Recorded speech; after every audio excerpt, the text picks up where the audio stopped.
પપ્પા, એક પ્રશ્ન છે મારે તમને. આ જે પપ્પા નામની જે જોબ જે છે, જે તમે કરી રહ્યા છો વર્ષોથી, જ્યારથી અમારો જન્મ થયો, આ જોબ તમે કેવી રીતના કરો છો પપ્પા?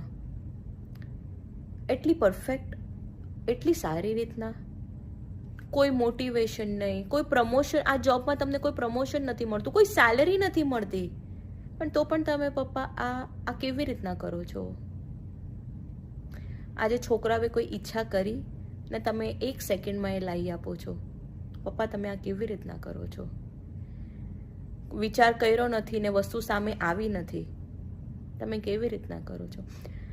આજે હમણાં મેં એક્ઝામ આપી, હું કહું પપ્પા આજે મારું રિઝલ્ટ આવવાનું છે, ફર્સ્ટ ક્લાસથી પાસ. પપ્પા નથી લખ્યું પેપરમાં કે કેવી રીતના ફર્સ્ટ ક્લાસથી પાસ થઈશ, પણ તમારે એમ જ કેવું છે કે ફર્સ્ટ ક્લાસથી પાસ થઈ જશો બેટા. પપ્પા,